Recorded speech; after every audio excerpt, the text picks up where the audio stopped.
L'unipolarité peut déboucher sur du multilatéralisme. D'ailleurs, les Nations Unies sont la création des États-Unis. Et ça peut déboucher sur l'unilatéralisme. Donc, ça dépend du comportement. Ce que je dis, c'est que ce n'est pas parce qu'on a plusieurs puissances, car multipolarité signifie plusieurs puissances, ce n'est pas parce qu'on a plusieurs puissances que le monde diffère du monde où il n'y a qu'une seule puissance. Les deux sont un monde où il y a domination.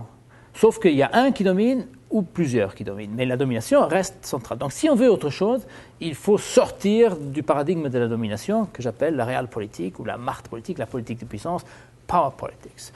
Alors en quoi peut consister cette alternative à la politique réaliste il appartient aux militants de l'inventer. Il appartient aux militants de l'inventer. Il n'appartient pas à moi, théoricien, de l'indiquer. Autrement dit, ce que vous êtes en train de me dire, c'est que vous vous montrez bien humble en tant que théoricien face à la réalité. J'espère. Mais est-ce que d'un autre côté, cette humilité-là dont vous faites preuve ne crée pas justement ce sentiment-là que plusieurs personnes ont par rapport aux théoriciens, à ceux aux intellectuels. C'est-à-dire qu'ils lavent leurs mains. Oui, et vous êtes dans votre tour d'ivoire et vous n'êtes pas dans la réalité. Qui êtes-vous pour nous le dire ou pour nous parler ou évoquer? C'est exact. C'est pour ça que c'est un autre métier. Donc je pense qu'il faut garder les deux modèles séparés. Moi, j'étais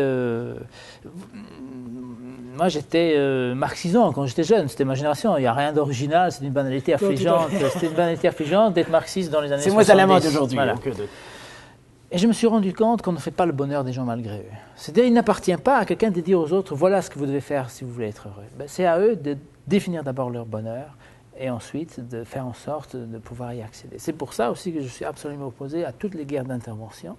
Même si je sais qu'elles sauvent des vies, et je ne vais pas cracher sur les vies sauvées en Libye, en Yougoslavie, etc., je suis opposé parce qu'il ne m'appartient pas à moi de dire aux autres comment faire pour sortir de leurs troubles, de leurs conflits, etc. En cela, je suis devenu conscient et j'ai abandonné mon marxisme, le marxisme n'étant fondamentalement pas différent du christianisme, qui consiste aussi en une activité missionnaire, à dire aux autres comment être heureux, sauf que chez les marxistes, le bonheur est ici, alors que chez les chrétiens, il est dans l'au-delà. Donc, non, moi je suis conscient, je suis un libéral, je vis et je laisse vivre, et donc il ne m'appartient pas de dire aux autres en quoi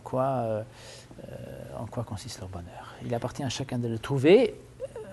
Et s'ils ne le trouvent pas, tant pis pour eux, en quelque sorte. Mais du coup, le reproche que vous faites, implicite, de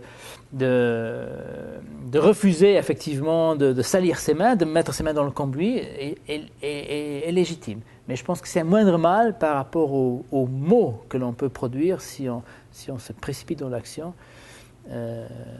sans consulter ceux dont on dit vouloir faire le bonheur. Dans ce que vous dites, je ressens un humanisme profond. J'espère. Est-ce que c'est le cas? J'espère. Oui. J'espère.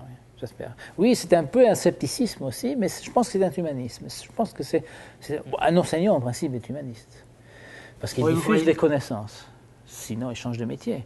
Il croit en la bonté fondamentale de l'être humain, de l'homme ou de la femme, parce que sinon, il change de métier. Sinon, il se met à gagner de l'argent, à donner des ordres. Là, il diffuse la connaissance, c'est-à-dire il diffuse les lumières. Donc oui, un enseignant est un humaniste, ça renvoie au siècle des Lumières et ça renvoie à la Renaissance, à l'humanisme. C'est pour ça que je suis favorable à des sciences sociales plus proches des humanités que des sciences dures.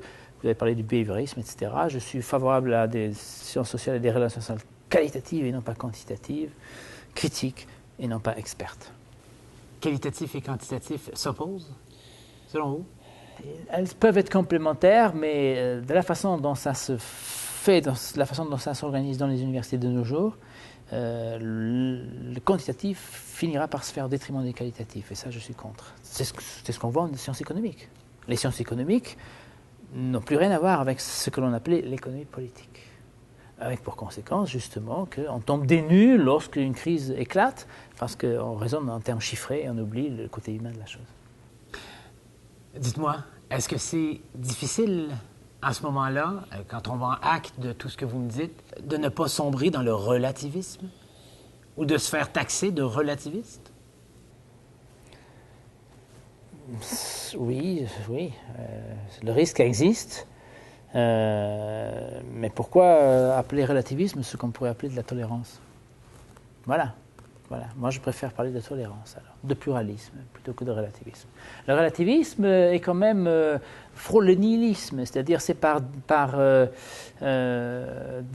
désespoir, par découragement. Moi, c'est par, par conviction que la multiplicité des points de vue, les controverses, les débats finiront par produire quelque chose de positif. Voilà. Donc je reste quand même persuadé que l'homme est capable d'améliorer son sort. Voilà, je suis quand même philanthrope. Je pense que je suis philanthrope. Je ne suis pas misanthrope. Un relativiste est un misanthrope. Inconscient peut-être, mais je pense que non. Un enseignant ne peut pas être misanthrope. Parce que le seul fait de voir les yeux des étudiants s'illuminer devrait suffire à son bonheur. Sinon, il change de métier. Voilà. M. Battistella, merci de nous avoir accordé cette entrevue. C'est moi qui vous remercie de m'avoir offert cette opportunité, ce moment sympathique. Au plaisir. Au plaisir. Merci. Merci.